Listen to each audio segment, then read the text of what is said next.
প্রিয় ভাই বোনেরা, সবাইকে আমার পক্ষ থেকে অনেক অনেক শুভেচ্ছা। আশা করি আপনারা সবাই ভালো আছেন এবং আল্লাহর অশেষ রহমতে সুস্থ ও সুখী রয়েছেন। আজকের এই পবিত্র মুহূর্তে আমরা আলোচনা করব একটি এমন বিষয়ে যা আমাদের প্রত্যেকের জীবনের কেন্দ্রবিন্দু। এটি হল আমাদের প্রভুর সাথে সরাসরি যোগাযোগের সেই অমূল্য সুযোগ, দোয়া। কখনো কি আপনি ভেবেছেন আমরা যখন দোয়া করি তখন আল্লাহ তাআলা আমাদের দোয়া শুনেন কি না? আর যদি শোনেন তাহলে আমাদের দোয়া কেন কখনো কখনো অকার্যকর মনে হয়? আজকের এই ভিডিওতে আমরা এসব প্রশ্নের উত্তর খুঁজে বের করব এবং আলোচনা করব আল্লাহর কাছে দোয়া কবুল হওয়ার 4টি বিশেষ আমল সম্পর্কে। আশা করি এই জ্ঞান আমাদের সকলের জন্য উপকারী হবে। প্রথম আমল, বিশেষ সময়ে দোয়া করা। প্রিয় ভাই বোনেরা, আল্লাহর কাছে দোয়া কবুল হওয়ার প্রথম ও অত্যন্ত গুরুত্বপূর্ণ আমল হল বিশেষ সময়ে দোয়া করা। রাসূলুল্লাহ সাল্লাল্লাহু আলাইহি ওয়াসাল্লাম বলেছেন, দোয়া একটি ইবাদাত এবং আল্লাহ তাআলা তার বান্দাদের এই ইবাদাত পছন্দ করেন। তিনি এমন কিছু সময় নির্ধারণ করে দিয়েছেন যখন তার দরবারে দোয়া কবুল হওয়ার সম্ভাবনা অত্যন্ত বেশি হয়। এর মধ্যে সবচেয়ে গুরুত্বপূর্ণ সময় হল রাতের শেষ তৃতীয়াংশ। সহিহ বুখারী ও মুসলিমে বর্ণিত হয়েছে, আমাদের প্রভু প্রতি রাতে পৃথিবীর নিচের আকাশে অবতরণ করেন। যখন রাতের 1/3 অবশিষ্ট থাকে, তখন তিনি বলেন, কে আছে আমার কাছে দোয়া করবে, আমি কবুল করব? কে আমার কাছে তার যা দরকার প্রার্থনা করবে, আমি তাকে তা দিয়ে দেব? কে আমার কাছে ক্ষমা প্রার্থনা করবে, আমি ক্ষমা করে দেব? এই সময়টি আমাদের জন্য অত্যন্ত মূল্যবান। এই সময়ে আমাদের যে কোনো প্রার্থনা আল্লাহ তাআলা কবুল করে নেন। আরেকটি বিশেষ সময় হল আজান ও ইকামতের মধ্যবর্তী সময়। রাসূলুল্লাহ সাল্লাল্লাহু আলাইহি ওয়াসাল্লাম বলেছেন, আজান ও ইকামতের মধ্যবর্তী সময়ে দোয়া ফেরত দেয়া হয় না। এই সময়টি আমাদের জন্য অত্যন্ত উপযুক্ত। নামাজের আগে এই সময়ে আমরা যে কোনো প্রার্থনা করতে পারি এবং আশা করতে পারি যে আল্লাহ তাআলা তা কবুল করবেন। দ্বিতীয় আমল, বিশেষ অবস্থায় দোয়া করা। প্রিয় ভাই বোনেরা, দোয়া কবুল হওয়ার দ্বিতীয় আমল হল বিশেষ অবস্থায় দোয়া করা। রাসূলুল্লাহ সাল্লাল্লাহু আলাইহি ওয়াসাল্লাম বলেছেন, এমন কিছু অবস্থা রয়েছে যখন দোয়া কবুল হওয়ার সম্ভাবনা অত্যন্ত বেশি হয়। এর মধ্যে সবচেয়ে গুরুত্বপূর্ণ অবস্থা হল রোজাদার ব্যক্তির দোয়া। তিরমিজির একটি হাদিসে বর্ণিত হয়েছে, রাসূলুল্লাহ সাল্লাল্লাহু আলাইহি ওয়াসাল্লাম বলেছেন, 3 ধরনের ব্যক্তির দোয়া ফেরত দেয়া হয় না। রোজাদার ব্যক্তি যখন তার রোজা ভাঙে, একজন ন্যায়পরায়ণ শাসক এবং অত্যাচারিত ব্যক্তির দোয়া। রোজাদার ব্যক্তির দোয়া অত্যন্ত শক্তিশালী হয়, বিশেষ করে যখন সে তার রোজা ভাঙে। এই সময়টি আমাদের জন্য অত্যন্ত মূল্যবান। এই সময়ে আমাদের যে কোনো প্রার্থনা আল্লাহ তাআলা কবুল করে নেন। আরেকটি বিশেষ অবস্থা হল সেজদারত অবস্থায় দোয়া করা। রাসূলুল্লাহ সাল্লাল্লাহু আলাইহি ওয়াসাল্লাম বলেছেন, বান্দা আল্লাহর সবচেয়ে নিকটবর্তী হয় যখন সে সেজদারত থাকে। সেজদারত অবস্থায় আমরা আল্লাহর সবচেয়ে কাছে থাকি। এই সময়টি আমাদের জন্য অত্যন্ত উপযুক্ত। নামাজের সেজদারত অবস্থায় আমরা যে কোনো প্রার্থনা করতে পারি এবং আশা করতে পারি যে আল্লাহ তাআলা তা কবুল করবেন। তৃতীয় আমল, দোয়ার আদব ও শর্তাবলী মেনে চলা।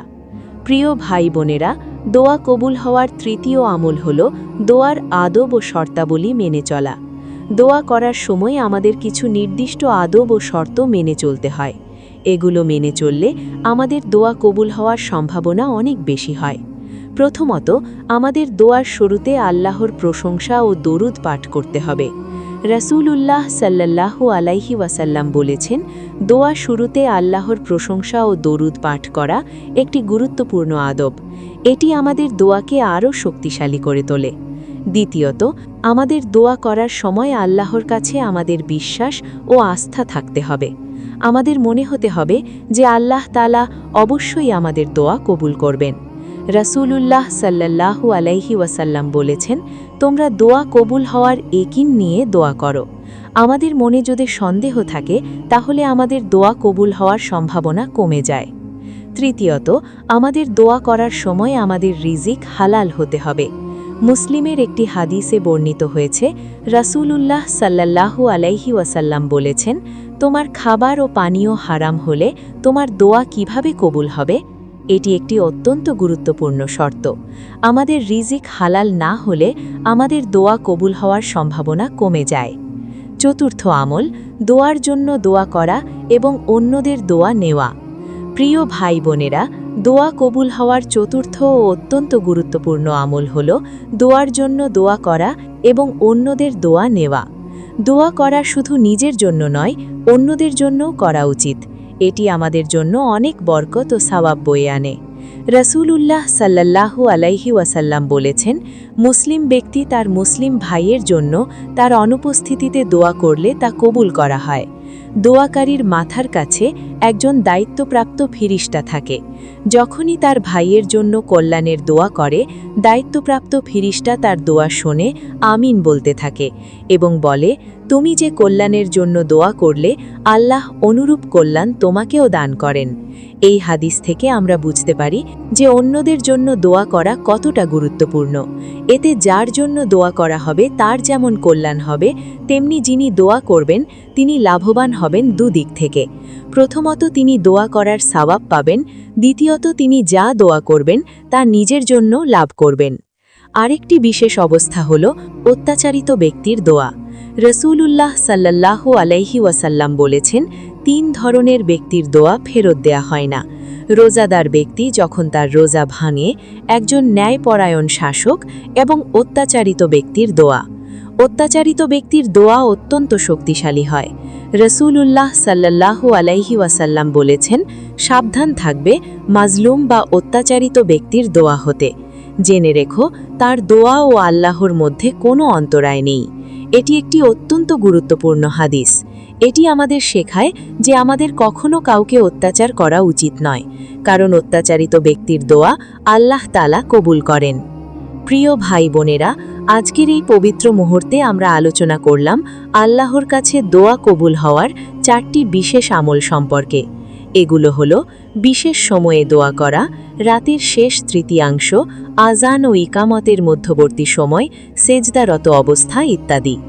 বিশেষ অবস্থায় দোয়া করা, রোজাদার ব্যক্তির দোয়া, অত্যাচারিত ব্যক্তির দোয়া ইত্যাদি। দোয়ার আদব ও শর্তাবলী মেনে চলা, আল্লাহর প্রশংসা ও দরুদ পাঠ করা, বিশ্বাস ও আস্থা রাখা, রিজিক হালাল রাখা ইত্যাদি। চতুর্থ আমল, দোয়ার জন্য দোয়া করা এবং অন্যদের দোয়া নেওয়া, মুসলিম ভাইয়ের জন্য দোয়া করা, অত্যাচারিত ব্যক্তির দোয়া নেওয়া ইত্যাদি। আশা করি আজকের এই আলোচনা আপনাদের জন্য উপকারী হয়েছে। আল্লাহ তাআলা আমাদের সকলের দোয়া কবুল করুন। আমাদের সকলকে সঠিক পথে চলার তৌফিক দান করুন। আমাদের সকলকে আখিরাতের জন্য প্রস্তুত করুন। আপনাদের সকলকে অনেক অনেক ধন্যবাদ। আল্লাহ হাফেজ।